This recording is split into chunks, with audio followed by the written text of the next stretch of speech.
எல்லாரும் மேல அழைப்பு இருக்கு. எல்லாரும் ஆண்டோடைய சுவிசேஷத்தை சொல்லணும். எனக்கு முதல்ல தெரியாது ஊழிய அழைப்பு இப்படித்தான், அது இப்படிதான் இருக்கும், ஆண்டவர் வந்து நம்ம அழைச்சிருக்கிறாரு அப்படிங்கிறது எனக்கும் தெரியாது. சபைக்கு வந்த ஜனங்களை திரும்ப போகிறப்ப கூட்டிட்டு போறதுக்கு அந்த ஆதிகள் நிற்கிறதுனாப்பா. அங்கிருந்து வெளியில சர்ச்சிலிருந்து வெளியே வர்றவங்க எல்லாம் என்கிட்ட ஜோம் பண்ண வராங்க. இவர் அங்க இப்படி நின்றுட்டு இருக்கிறாரு, அவர் யார் அப்படின்னு கேட்கிறேன். என் பக்கத்துல இருந்து ஒரு சத்தம் கேட்குது, ஆண்டவர் என்ன பேசுறாரு. அவர் சொல்ல என்னன்னா, இதுதான் பேதுரு, அந்நிய பாஷையில பாட்டு பாடுவோம், ஆமா நைட் ஆரம்பிச்சோம்னா விடிய விடிய உட்கார்ந்து நாங்கள் ஒர்ஷிப் பண்ணிட்டே இருப்போம், உங்களுக்கு அப்போஸ்தலர் இருக்கிற பட்டத்தை நான் கொடுக்கணும். எனக்கு ஆண்டவர் என் இருதயத்துல ஏவிட்டே இருக்கிறாரு. Praise the Lord. Praise the Lord. இது வரைக்கும் டாடியோடைய சின்ன வயசுல நடந்த விஷயங்கள், டீனேஜ்ல நடந்த விஷயங்கள் அப்படின்னு நம்ம ஒவ்வொன்றா பார்த்துட்டு வந்துட்டு இருந்தோம். இப்போ நம்ம அடுத்த ஒரு முக்கியமான டாபிக்குள்ள நம்ம போக போறோம். எப்படி டாடி இந்த ஊழியத்துக்குள்ள வந்தாங்க, எப்படி ஒருத்தவங்க வந்து தான் மேல ஊழிய அழைப்பு இருக்குன்றத கண்டுபிடிப்பாங்க, எப்படி டாடி வந்து அதை கண்டுபிடிச்சாங்கன்றத இந்த எபிசோட்ல நம்ம பார்க்கலாம். சரிப்பா, இப்போ ஃபர்ஸ்ட் நீங்க வந்து என்ன பண்ணிட்டு இருந்தீங்க, பிசினஸ் தான் பண்ணிட்டு இருந்தீங்க. ஆனா அதுக்கப்புறம் எப்படி வந்து உங்களுக்கு ஊழியக்காரியம் தான் அப்படின்னு சொல்லி நீங்க ஊழியத்துக்குள்ள வந்தீங்க? ஏதாவது மனுஷங்க சொன்னாங்களா, இல்ல ஜீசஸே உங்ககிட்ட டைரக்டா பேசுனாங்களா, இல்ல எப்படி வந்து நம்மளுக்கு ஊழியக்காரியம் தான் இருக்குன்றத நம்ம கன்ஃபார்ம் பண்ணிக்க முடியும்? உங்களுக்கு என்ன நடந்துச்சு? சரி, ஒரு அருமையான ஒரு கேள்வி.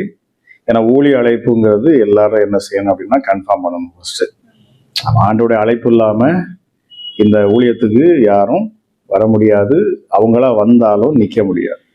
ஏன்னா வேதம் சொல்லுகிறது, ஆரோனை போல ஒருவன் அழைக்கப்படாவிட்டால் ஒருவனும் இந்த ஊழியத்துல என்ன செய்ய முடியாது, நிலை நிற்க முடியாது. அப்போ ஆண்டோடைய ஊழியத்துக்குன்னு ஒரு விசேஷ அழைப்பு இருக்கு. எல்லாரும் மேல அழைப்பு இருக்கு. எல்லாரும் ஆண்டோடைய சுவிசேஷத்தை சொல்லணும். ஆனா ஆண்டவர் அதுலயும் என்ன செய்கிறாரு, ஒரு குறிப்பிட்ட நபரை அவர் தமக்காகவே அவர் என்ன செய்ய தெரிந்தெடுத்து அவர்களை அதுல இருந்து பிரித்து எடுக்கிறார். அதாவது அவங்க முழு நேரமா அவங்களுடைய ஊழியம்தான் அப்படிங்கிறதுல இறங்கிடுவாங்க. ஆமா, மற்றபடி எல்லாருக்குமே அந்த அழைப்பு இருக்கு. எல்லாருக்குமே ஊழிய அழைப்பு உண்டு. எல்லாருமே அவங்க வேலை பார்ப்பாங்க, பிசினஸ் பண்ணிட்டு இருக்கலாம்.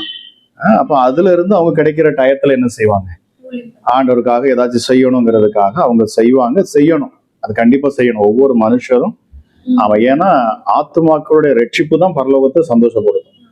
அதனால எல்லாருமே இயேசுவை ஏற்றுக்கொண்டு நான் விசுவாசியா இருக்கிறேன் அப்படின்னு கிடையாது. விசுவாசியா இருக்கிறாங்கன்னு சொன்னா இந்த விசுவாசி தான் என்ன செய்யணும், வெளியில போய் மற்றவங்களுக்கு சுகத்தையும் அற்புதத்தையும் செய்து இயேசுவை குறிச்சு இவங்க சுவிசேஷம் சொல்லணும். அப்ப இந்த காலிங் எல்லாருமேல இருக்குது. ஆனா விசேஷித்த விதமா நம்மளை ஒரு சிலருக்கு அந்த ஒரு அழைப்பு வந்து ஒரு விசேஷித்த விதமா தேவன் என்ன செய்வார், வெளிப்பட்டு அவங்கள முழு நேரத்துக்கு அழைப்பார்.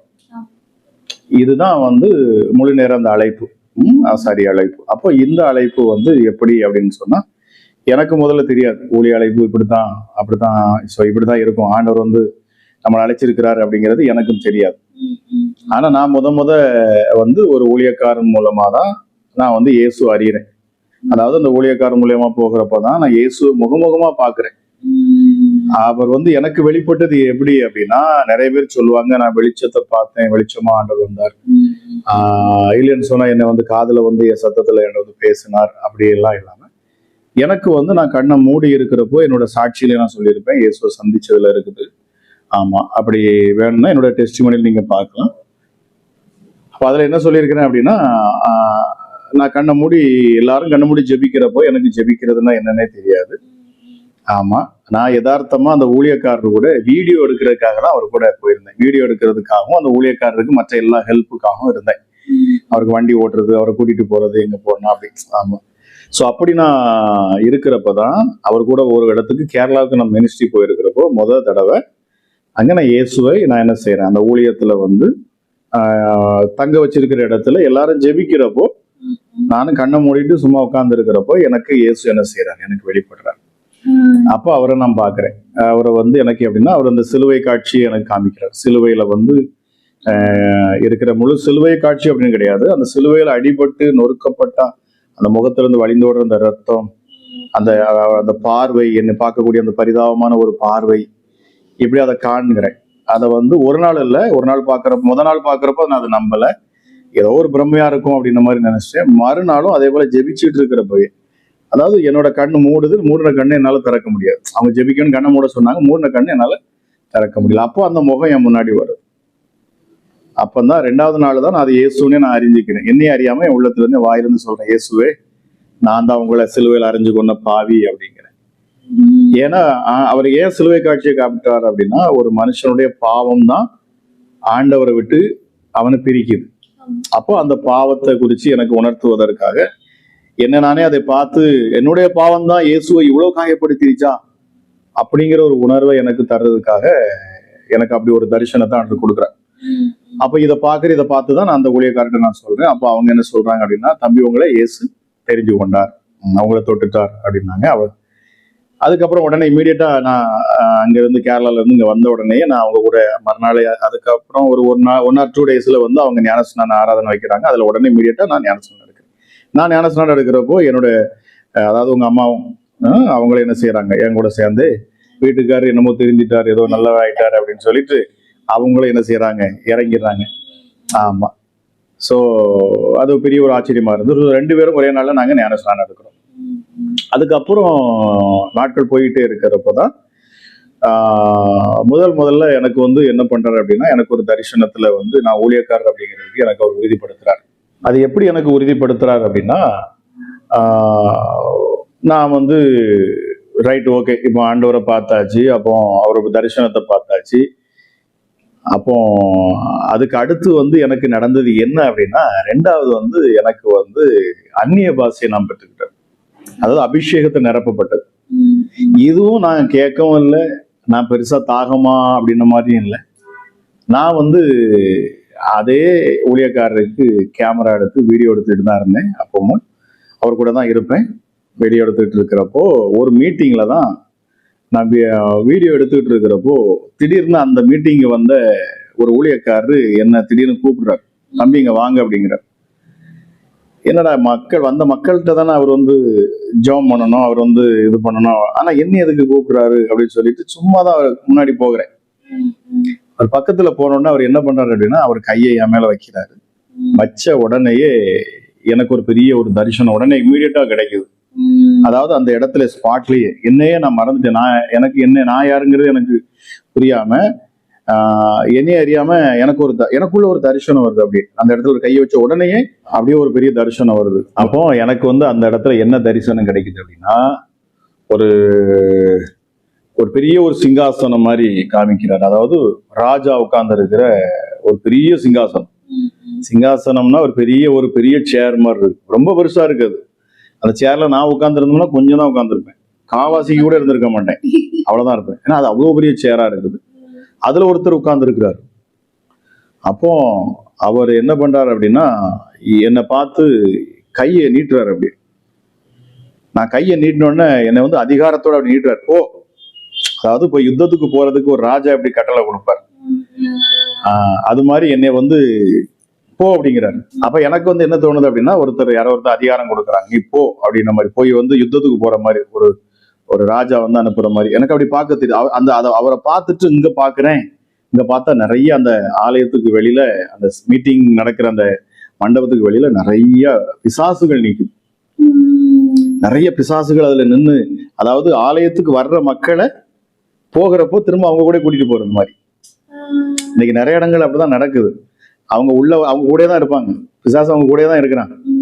ஏன்னா இவங்க பிசாசுக்கு பிடிச்ச நிறைய கேரக்டர் சுபாவங்களை இவங்க வச்சிருப்பாங்க, விட முடியாம இருப்பாங்க. ஆனா இயேசுவை துதிப்பாங்க, ஆராதிப்பாங்க, வருவாங்க. உள்ள வந்தோடனே ரொம்ப பக்தியா மாறிடுவாங்க. சபைக்குள்ள வந்த உடனே அது போல அது காத்து இருக்குது. எனக்கு வந்து அதுதான் ஆண்டவர் உணர்த்துறாரு. அதாவது சபைக்குள்ள வர்றாங்க, வந்திருக்கிற மனுஷங்களை திரும்ப வெளியில போறப்போ கூட்டிட்டு போறதுக்கு அந்த கூட்டம் அப்படி நிக்குது. எனக்கு அது அந்த இடத்துல எனக்கு அது உணரப்படுது. அப்போ உடனே நான் என்ன செய்யறேன், அதை பார்த்துட்டு எனக்குள்ள அதை பார்த்த உடனே எனக்கு பயங்கரமான கோபம் வரும்.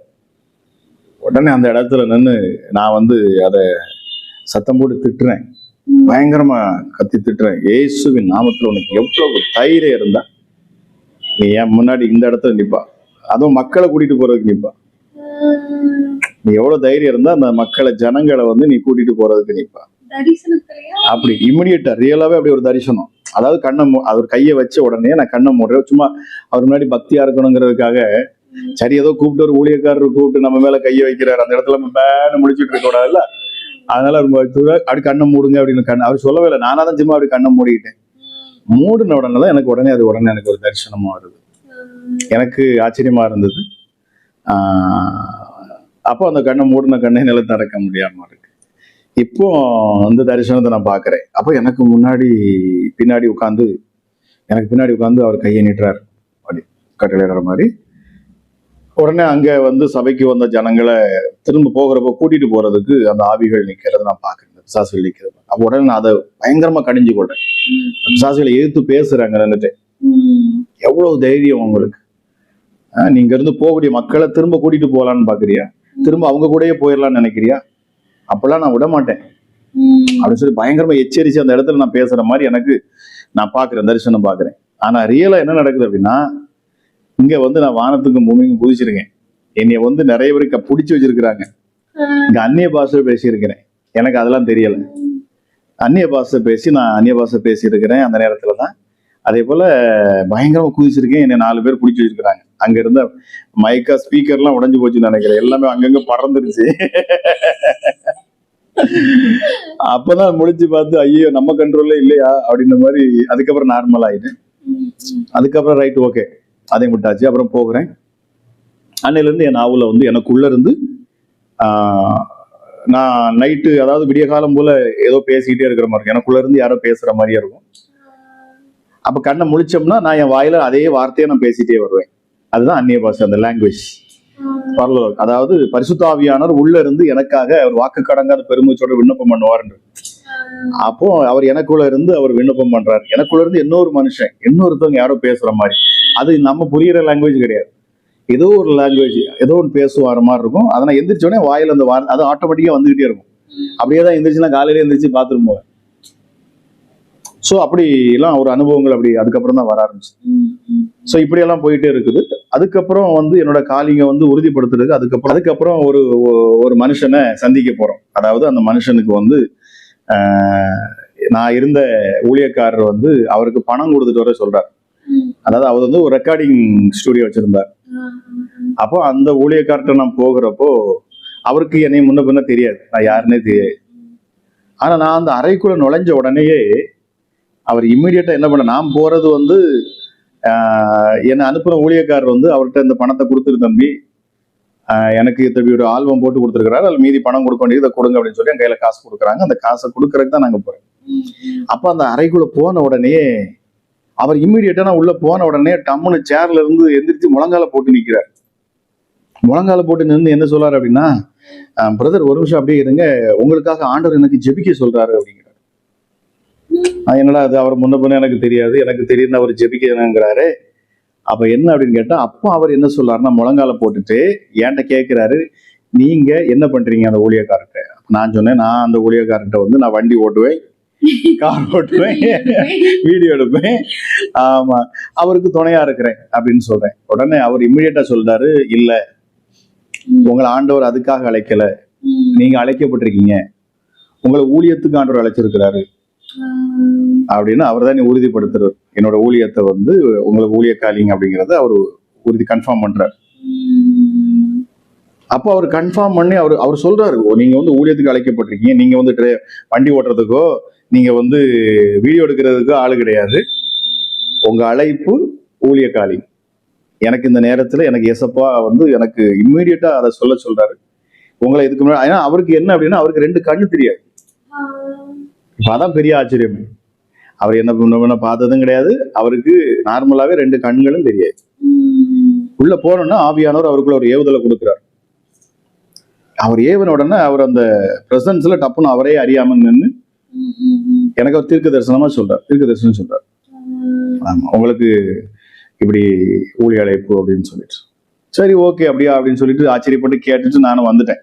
அதனாலதான் அப்போ அதுக்கப்புறம் நான் முதல்ல எனக்கு ஊழிய அழைப்பு அப்படின்னு தெரிஞ்சதுனால, சோ நம்ம சுவிசேஷ அழைப்பு, ஓகே, நம்மளை சுவிசேஷம் சொல்ல ஆண்டவர் அழைச்சிருக்கிறாரு அப்படின்னு நினைச்சிட்டு விட்டுட்டேன். அப்போ அதை நான் ஓகே, அது அந்த இது அன்னைக்கு கேட்டுட்டு அதோட சரி ஓகே அப்படியான்னு சொல்லிட்டு நான் வந்துட்டேன். அதுக்கு அடுத்து அதே ஊழியக்காரட தான் நான் அப்படி இருந்துகிட்டே இருக்கிறேன். நாள் போயிட்டே இருக்குது. திடீர்னு ஒரு நாள் எனக்கு ஒரு தரிசனம் வருது, எனக்கு நேரடியா வருது. ஒரு தரிசனத்தை ஆண்டவர் கொடுக்குறாரு. அது எப்படி தரிசனம் கொடுக்குறாரு அப்படின்னா, ஒரு பெரிய ஒரு சர்ச் இருக்கு, அந்த சர்ச்சுக்கு வெளியில நான் நிக்கிறேன். அப்ப நிறைய மக்கள் அந்த சர்ச்சுக்கு போறாங்க. ஆனா அந்த சர்ச்சுக்குள்ள பார்த்தோம் அப்படின்னா அந்த ஜனங்கள் உள்ள போயிட்டு திரும்ப வெளியில வர்றாங்க. சர்ச்சு முடிஞ்சு வெளியில வர்றாங்க. வர்ற ஜனங்கள் எப்படி இருக்கிறாங்கன்னா பாக்குறது எல்லாமே பார்த்தோம்னா பயங்கர கோட் சூட் போட்டு, அதாவது கொங்கனி கோவால உள்ள மக்கள் மாதிரியே இருக்கு. எனக்கு கோவால உள்ள மக்கள் மாதிரியே இருக்கு. அப்ப அங்க உள்ள ஜனங்கள் மாதிரி ரொம்ப கோட் சூட் போட்டுலாம் பயங்கர ரொம்ப டிப்டாப்பா அப்படி வர்றாங்க. ஆனா அங்க இருந்து வர்றப்போ வெளியில வர்றாங்க, வந்து என்கிட்ட வந்து ஜோம் பண்ணதுக்கு வராங்க. அங்க இருந்து வெளியில சர்ச்சில் இருந்து வெளியே வர்றவங்க எல்லாம் என்கிட்ட ஜோம் பண்ண வராங்க. அப்ப நான் அவங்களுக்கு ஜோம் பண்றேன். அப்ப அது ஜோம் பண்ணிட்டு இருக்கிறப்போ அங்க இருந்து திடீர்னு பார்த்தோம்னா சர்ச்சுக்குள்ள இருந்து ஒரு 3 பேர் வராங்க. ஒரு அம்மா, ஒரு அப்பா, ஒரு பையன். அந்த பையனை கூட்டிட்டு வராங்க. அந்த பையனுக்கு பார்த்தோம்னா இடுப்புக்கு கீழே காலையில சூம்பி போய் இருக்கு. இடுப்புக்கு கீழே கால் வந்து அப்படி சூம்பி போய் இருக்கு. அப்ப அந்த பையனை வந்து அம்மாவும் அப்பாவும் தான் தோல்ல ஒவ்வொரு கை, அந்த அப்பா ஒரு கையை தோல்ல போட்டுக்கிறார், அம்மா ஒரு கையில தோல்ல போட்டு அந்த பையனை அங்கிருந்து அப்படி தூக்கிட்டே அங்கிட்ட வராங்க. அந்த பையன் அவங்க அம்மா தோல்ல தொங்கிட்டே வராங்க. 2 வாலிப பையன் அப்ப தொங்கிக்கிட்டே வராங்க. அவன் காலை பார்த்தா காலு லொடக்குன்னு ஆடுது. ஆனா பேண்ட் போட்டிருக்கிறாரு, கோட் ஷூட் தான். அவரும் கோட்டு ஷூட் தான் போட்டிருக்கிறார். அப்போ அதுல வந்து அந்த பேண்ட் வந்து லொடக்குன்னு அப்படி ஆடுது. என் கிட்ட கொண்டு வராங்க. கிட்ட கொண்டு வந்த உடனே நான் முழங்கால் போட்டு அந்த இடத்துல அப்படி முட்டி போட்டு அந்த 2 காலையும் பிடிச்சு நான் என்ன சொல்றேன் அப்படின்னா, இயேசுவின் நாமத்துல இந்த கால் உண்டாகட்டும் அப்படின்னு சொல்றேன். அந்த கால் அப்படி சூம்பிவே இருக்கு, கைக்குள்ள சின்னதா தான் தெரியுது. அப்படி பிடிச்சி வச்சுட்டு இயேசுவின் நாமத்துல இப்பொழுதே அந்த கால் உண்டாகட்டும் அப்படிங்கிறேன். உடனே என்ன ஆகுதுன்னா என் கை அப்படியே பெருசாகுது. அந்த கால் உருவாகுது. அப்படியே அந்த கால் அப்படியே உருவாகுது. அப்ப அப்படியே உருவாகின உடனே கையை எடுத்துட்டு எந்திரிக்கிறேன். உடனே அந்த பையன் பயங்கரமா குதிக்கிறான். குதிச்சு ஆடி பயங்கர சந்தோஷமா அவங்க அம்மா அப்பா எல்லாம் பயங்கர சந்தோஷமா டான்ஸ் ஆடிட்டு குதிச்சுட்டே அவங்க என்ன செய்றாங்க, ஓடுறாங்க. அப்ப இதை பார்த்துட்டு எனக்கு ஒரு சந்தேகம் வருது, எதுக்குடா இவங்க என்கிட்ட வந்து ஜெபம் பண்ணணும்? அப்ப நான் யாரு? ஏன் இவங்க என்கிட்ட வந்து ஜெபிக்கிறாங்க? நான் இயேசு நாமத்துலன்னு சொல்லி ஜெபம் பண்றேன், இல்லாத கால் உருவாகுது. அப்ப நான் யாரு அப்படின்னு என்ன நானே பாக்குறேன். என்ன நானே இப்படி குனிஞ்சு பாக்குறப்போ நான் வந்து மேல இருந்து ஒரே அங்கி, அதாவது ஒயிட் கலர்ல ஒரு பெரிய அங்கி மாதிரி கீழே போட்டிருக்கேன்.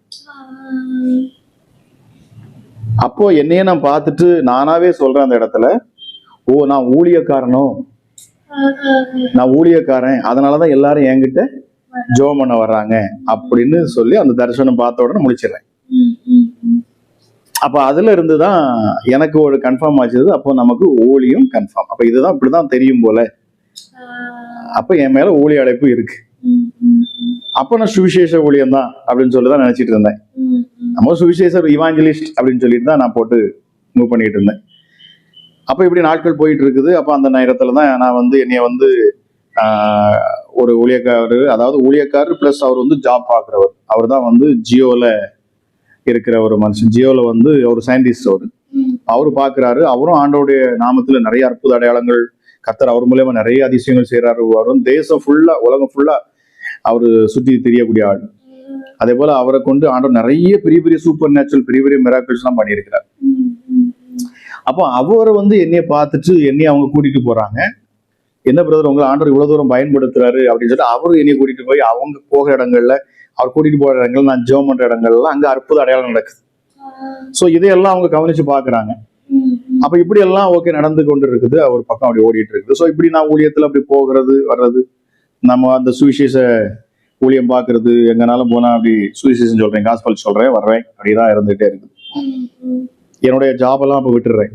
அதுக்கப்புறம் நான் பார்த்துட்டு இருந்த கம்ப்யூட்டர் சர்வீஸ் இன்ஜினியரிங் அந்த ஒர்க் எல்லாத்தையும் விட்டுட்டு தான் ஃபுல்லா அப்படியே, ஆமா எல்லாத்தையுமே விட்டுட்டேன். இப்போ வந்து சைட்ல பேச பண்ண எல்லாமே ஒண்ணுமே கிடையாது. முழு நேர ஊழியம் தான் அப்படியே ஓடிட்டே இருக்கிறேன், போயிட்டு வந்துட்டு இருக்கிறேன். அதான் சுவிசேஷ காலிங், நம்ம சுவிசேஷம் சொல்லணும். ஏன்னா எனக்கு வந்து அந்த தரிசனத்துல அந்த சர்ச்சுக்குள்ள நான் போகல, அதான் கன்ஃபார்ம். எனக்கு சர்ச்சு அழைப்பு கிடையாது, நான் பாஸ்டர் கிடையாது அப்படிங்கிறத அந்த சர்ச்சுக்குள்ள நான் போகாம வெளியில நிக்கிறேன். அப்ப என்னோட அழைப்பு வந்து சர்ச்சுக்குள்ள கிடையாது, அப்ப என்னோட அழைப்பு வெளியில. அப்ப நம்ம தனிப்பட்ட முறையில நம்ம மீட்டிங் போட்டு, அதாவது சுவிசேஷ அழைப்பு வெளியில தான். அப்படிதான் எனக்கு அதனால மைண்ட்ல ஓடினது. இப்போ நாள் போகுது, அந்த அனுபவத்துக்கு ஆண்டவர் நிறைய விஷயங்கள் என்ன சொல்லணும், நிறைய தரிசனங்கள் பாக்குறேன். ஆண்டவர் என்கிட்ட பேசுவாரு, எனக்கு பக்கத்துல உட்கார்றது, அவர் என்னை தேடி வர்றது, அநேக காரியங்கள் பேசுறது, இதெல்லாம் கண்டு நான் அப்படி ஆச்சரியப்பட்டு நான் அழுவேன். ரூமுக்குள்ள கிடந்து முழங்கால் நின்று அழுவேன். பல மணி நேரம் அப்படியே நின்று ஜோம் பண்ணுவேன். 10 மணி 9 மணி 10 மணிக்கு நின்னோம்னா காலையில எப்போ விடியதுன்னு எனக்கு தெரியாது. 4 மணி வரைக்கும்லாம் நின்றுருப்பேன். என் ரூம் லைட்டு கூட ஆன் பண்ணியிருக்க மாட்டேன். அந்த ப்ரொசஸ் அப்படியே ஃபீலிங்லேயே அப்படி நிற்பேன். கையை விரிச்சு நின்னாலும் அப்படியே நிற்பேன். இப்படியெல்லாம் நிறைய அப்படி பெரிய ஒரு ஆழத்துக்குள்ள, அந்த அனுபவத்துக்குள்ள, அந்த ஆரம்ப கால அந்த அனுபவத்துக்குள்ள நிறைய அப்படி போயிட்டே இருப்பேன். அப்படியெல்லாம் அந்த பழக்கங்கள் அப்படி இருந்துகிட்டே இருக்கும் எனக்கு. ஸோ சுவிசேஷம்னு சொல்லுவேன். அப்பப்போ யாராவது கூப்பிட்டாங்கன்னா மட்டும் போய்க்குவேன். இப்படிதான் நான் என்னுடைய ஊழிய காலிங் இப்படியேதான் ஓடிட்டே இருந்தது. அப்போ அதுக்கு அடுத்து வந்து ஒரு குறிப்பிட்ட நாள்ல இன்னொரு தரிசனம் பாக்குறேன். அதுவும் அப்படியே பிரத்யட்சமா அப்படியே நான் படுத்திருக்கிறப்ப அதிகாலையில ஒரு தரிசனம். இதுதான் நான் அப்போஸ்தல் அப்படிங்கிறதுக்கு உறுதிப்படுத்தக்கூடிய ஒரு இதா இருந்தது. அப்ப இன்னொரு தரிசனம் பாக்குறேன். இந்த தரிசனத்துல எப்படி பாக்குறேன் அப்படின்னா, ஆண்டவர் அடுத்த ஒரு தரிசனத்தை கொண்டு வர்றார். இப்போ ஒரு 10 வருஷத்துக்கு மேல தாண்டிடுச்சு இந்த ஊழிய பாதையில. எனக்கு ஒரு 10 வருஷத்துக்கு மேல, ஆமா, தாண்டினதுக்கு அப்புறம் இப்போ என்ன பண்றாரு அப்படின்னா இன்னொரு தரிசனம் வருது. இந்த தரிசனம் தான் எப்படி வருது அப்படின்னா, இதே அதிகாலையில ஒரு 4:30 5 மணிக்கு போல நான் நிக்கிறப்போ, நான் நின்றுட்டு இருக்கிறேன். எனக்கு முன்னாடி ஒருத்தர் வந்து ஒரு பெரிய அங்கி போட்டு, அதாவது நம்ம இந்தியன் ட்ரெஸ் கிடையாது, அது அந்த ட்ரெஸ் வந்து அரேபியன் ட்ரெஸ் மாதிரி வித்தியாசமா இருக்குது. அப்படி போட்டிருக்கிறாங்க. போட்டுட்டு தாடிலாம் வச்சிருக்கிறாரு ஒருத்தர், அதுல முன்னாடி நின்றுட்டு இருக்கிறாரு. அப்போ உடனே நானாவே ஒரு கொஸ்டின் கேட்கிறேன், இவர் யாரு? இந்த மனுஷன் யாரு? இது வரைக்கும் அவர் வந்து போட்டிருக்கிறாரு, அதாவது அவங்களுடைய அந்த ஃபுல் அங்கி ஒரே இது மாதிரி போட்டு, இதுல இருந்து இது வரைக்கும் தெரியுது. ஆமா, இதுல இருந்து இது வரைக்கும் இப்படி இவ்வளவுதான் போட்டிருக்கிறாங்க, ட்ரெஸ் போட்டிருக்கிறாங்க. அது ஒரே அங்கி மாதிரி மேல இருந்து கீழே வர இருக்கு. மேல வந்து ஒரு சால் மாதிரி ஏதோ ஒண்ணு போட்டிருக்கிறாங்க, அவ்வளவுதான் எனக்கு தெரியும். ஸோ தோல்ல ஒரு பை கிடக்கு, ஒரே ஒரு பை, ஒரு வார் பை மாதிரி ஒரு பை கிடக்கு. இவ்வளவுதான் நம்ம பாக்குறேன். பார்த்துட்டு நான் கேட்கிறேன், எனக்குல இருந்த ஒரு கொஸ்டின் வருது, இதுவரை யாரு? இவர் அங்க இப்படி நின்றுட்டு இருக்கிறாரே, அவர் யாரு அப்படின்னு கேட்கிறேன். அப்போ உடனே என் பக்கத்துல இருந்து ஒரு சத்தம் கேட்குது. அதாவது என்கிட்ட ஆண்டவர் பேசக்கூடிய சத்தம் அது. அதான் கடவுள் என்கிட்ட பேசக்கூடிய சத்தம். எப்பவுமே ஆண்டவர் என்கிட்ட பேசுவார். அந்த சத்தத்தை நான் கேட்கிறேன். அப்ப அந்த சத்தம் என் பக்கத்துல இருந்து ஒரு சத்தம் கேட்குது. ஆண்டவர் என்கிட்ட பேசுறாரு. அவர் சொல்ல என்னன்னா, இதுதான் பேதுரு, இதுதான் பீட்டர், இப்படிதான் இருப்பார் பேதுரு. பேதுருவை பாத்துக்க. ஆமா, இப்படி இதான் பேதுரு அப்படின்னாரு. நான் வந்து எனக்கு ஆச்சரியமா இருந்துச்சு, இவருதான் பேதுருவா அப்படின்னு அவர் நல்லா பாக்குறேன். அப்ப அவர் தான் பேதுரு அப்படின்னு உடனே, பேதுரு இன்னைக்கு அவர் தான் பேதுரு, ஆக்சுவலா அவர் தான் பேதுரு. எனக்கு அப்படியே பிரத்யட்சமா ஆண்டவர் காமிச்சார். ஆமா, அவர் தான் பேதுரு. எனக்கு ஏசப்பா வந்து எனக்கு அப்படியே பீட்டரை காமிக்கிறார். பேதுரு அப்படியே வந்து நிக்கிறார். அப்ப அந்த உருவ அடையாளங்கள் அதெல்லாம் பாக்குறப்போ எனக்கு நல்லாவே புரியுது, இதான் பேதுரு. அப்ப பேதுரு அப்படின்னா அவரை காமிக்கிறாரு. அவர் என்கிட்ட சத்தத்தை பாக்குறது, அப்பா சொல்றாரு, இந்த ஏசப்பா சொல்றாங்க, இதான் பேதுரு, நல்லா பாத்துக்க அப்படிங்கிறாரு. இவ்வளவுதான் சொல்றாரு, அவர் தான் பேதுரு, நல்லா பாத்துக்க. நான் அவரை ரொம்ப ஆழமா கவனிக்கிறேன். கவனிக்கிறப்போ அவருடைய வலது கையில மட்டும் ஏதோ இங்க இருந்து இது வரைக்கும் குஷ்டரோகம் இருக்கிற மாதிரி கருப்பா அப்படியே இது வரைக்கும் இருக்கு.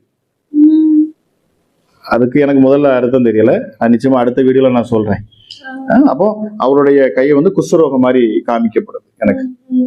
அப்ப அதையும் பாக்குறேன், அவரை உன்னிப்பா கவனிச்சு பாக்குறேன். கவனிச்சு பார்த்துட்டு முழிச்சிருவேன்.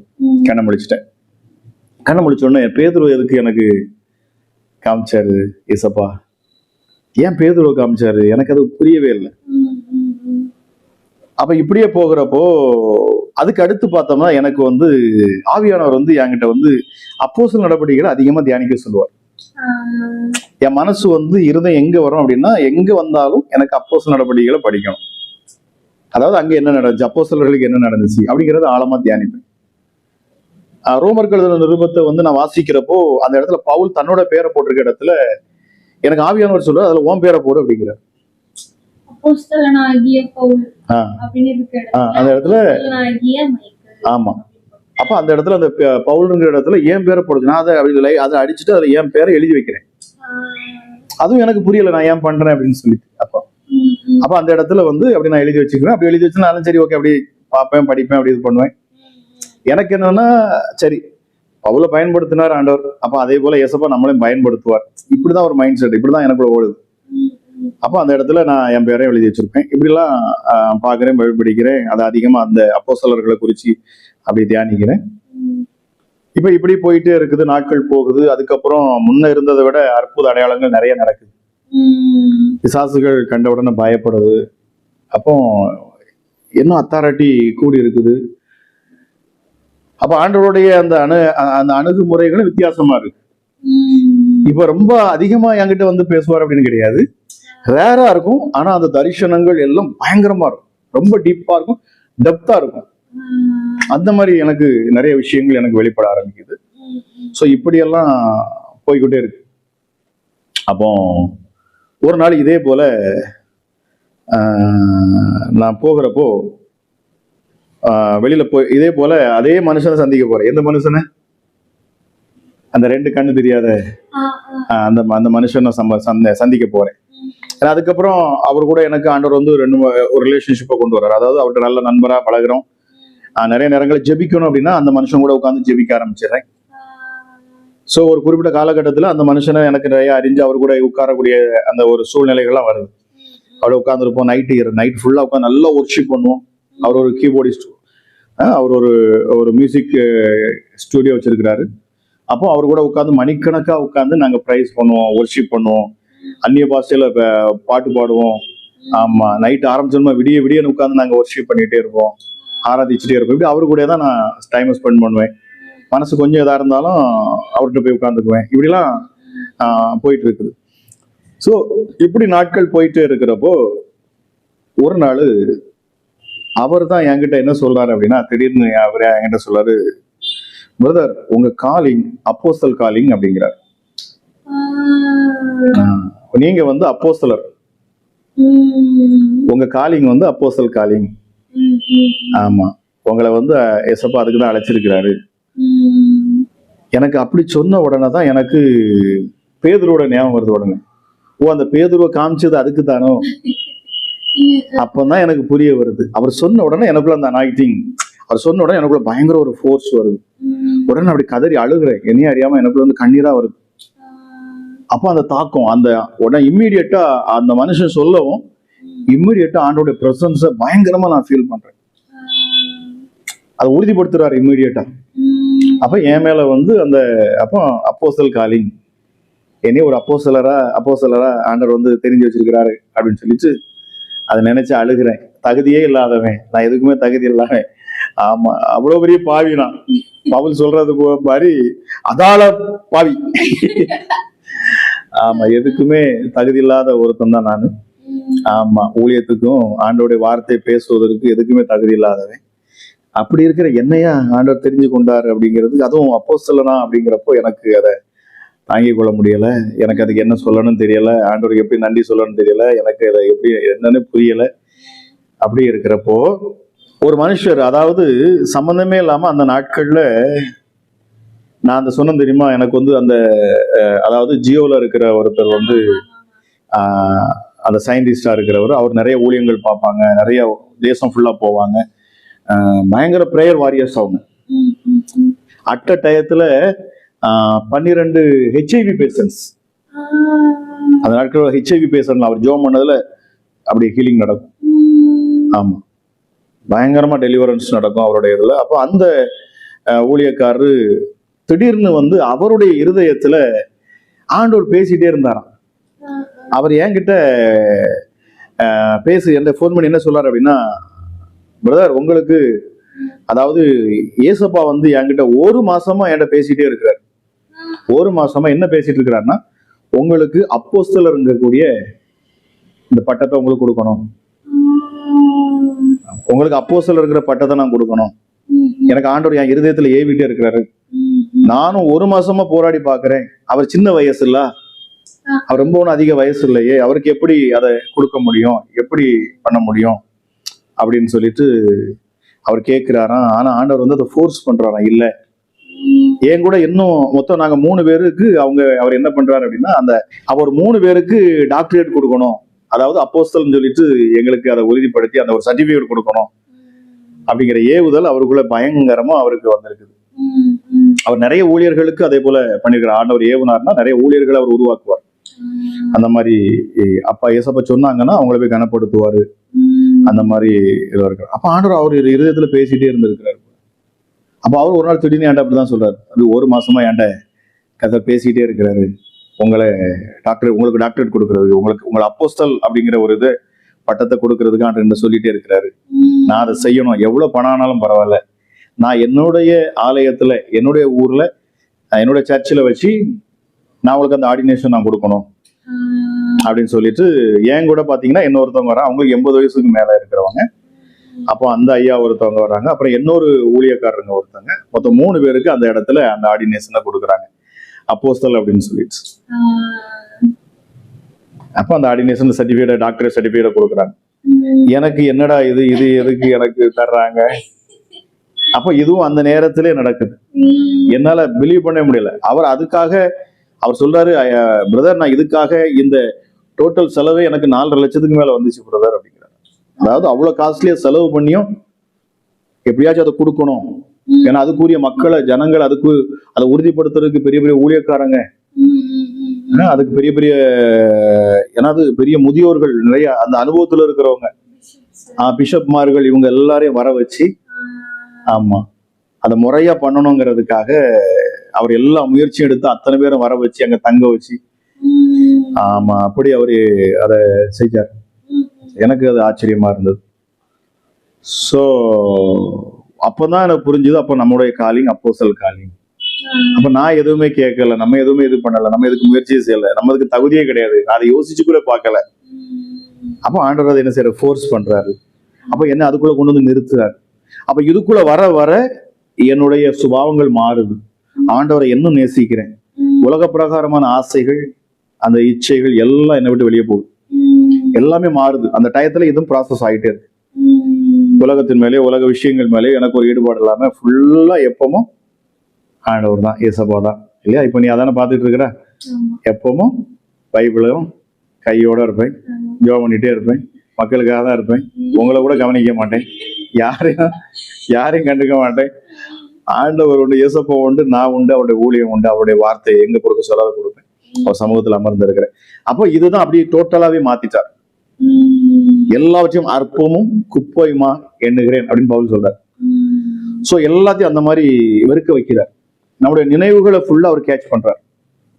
இந்த காலிங் வந்துருச்சு அப்படின்னா உலக விஷயங்களையோ மற்ற எதை குறிச்சும் நம்ம யோசிக்க மாட்டோம்.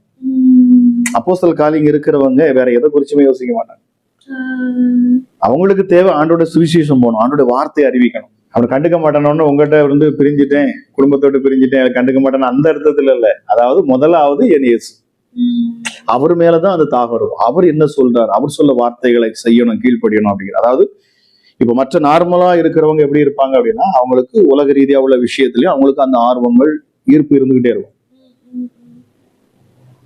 இப்ப நிறைய கவலைகள் வரும், தானாவே கவலைப்படுவாங்க. ஐயோ நான் இதுக்கு என்ன செய்யணும், அங்க என்ன பண்ணணும், இதை பண்ணணும், அதை பண்ணணும், அப்படிலாம் நிறைய விஷயம். ஆனா எங்களுக்கு அந்த அப்போஸ்தல் காலிங் வந்துருச்சு அப்படின்னா அவங்களுக்கு ஃபுல்லாவே ஆண்டுடைய வார்த்தை, அந்த வார்த்தைக்கு நான் என்ன செய்யணும், அவர் இப்ப என்ன செய்ய சித்தமா இருக்கிறார், நான் அவருக்காக என்ன பண்ணணும். சோ அந்த அழைப்பு டிஃப்ரெண்டா இருக்கு. அந்த ஏவுதல் உள்ள பரிசுத்த ஆவியானவர் அதை டிஃப்ரெண்டா அதை மூவ் பண்றாரு. சோ அவங்கவுங்க காலிங்க்கு ஏற்றபடி, அதுக்கு ஏற்றபடி மூவ் பண்ணுவார். தீர்க்கதரிசிகளுக்கு எப்படியோ, பாஸ்டர்ஸ்க்கு எப்படியோ, இவாஞ்சலிஸ்டுக்கு எப்படியோ, அதே போல அப்போஸ்தலா இருக்கிறவங்களுக்கும் அதுக்கேற்றபடி அவர் மூவ் பண்ணுவார். நிறைய ஊழியர்களை உருவாக்கணும், நிறைய சபைகளை ஸ்தாபிக்க வைக்கணும், மற்றவங்களை அவங்கள மோட்டிவேட் பண்ணணும், பல விஷயங்கள் அதுல செயல்படுது. இது எல்லாமே இதுக்குள்ள வந்ததுக்கு அப்புறம் தான் என்னால புரிஞ்சு கொள்ள முடிஞ்சு. ஸோ இப்படிதான் ஆண்டவர் எனக்கு இந்த அப்போஸ்தல் அப்படிங்கிற ஒரு விஷயத்தை கொண்டு வந்து எனக்கு ஒரு தரிசனத்தை கொடுத்து என்ன அவர் உறுதிப்படுத்தி அழைச்சதுனாலதான் இப்படி ஆச்சரியமான காரியங்கள்லாம் நடந்து முடிஞ்சிருக்கு. ஸோ அவருடைய காரியங்களை நான் ஓடிட்டு இருக்கிறேன். அவர் என்ன கொடுக்குறாரோ, என்ன சொல்றாரோ அதை மட்டும் செஞ்சுட்டு நான் பாட்டின் ஊழியத்தை பார்த்து கொண்டு போய். சோ ஊழியத்துக்கு இப்படிதான் நம்ம வரணும்ன்றத இன்னைக்கு நம்ம டாடியோட சாட்சி மூலியமா நம்ம தெரிஞ்சுக்கிட்டோம். நானும் இயேசுவும் அப்படின்ற இந்த சீரீஸ்ல இந்த எபிசோட்ல எப்படி நம்ம ஊழிய காலிங் நம்மளுக்கு இருக்கும், நம்மளுக்கு எப்படி கன்ஃபர்மேஷன் வரும்ன்றத நம்ம இந்த சீரீஸ்ல நம்ம தெரிஞ்சுக்கிட்டோம். உங்களுக்கு ஊழிய காரியம் இருக்கு, நீங்களும் சுவிசேஷத்தை எல்லார்ட்டையுமே சொல்லணும், எல்லாருக்குமே ஊழிய காரியம் இருக்கு. பவுல் சொல்றாரு, சுவிசேஷம் சொல்வது என்மேல் விழுந்த கடமை அப்படின்னு. அதே மாதிரிதான் உங்க எல்லார் மேலேயும், நம்ம எல்லார் மேலேயும் விழுந்த கடமை தான் சுவிசேஷத்தை அறிவிப்பது.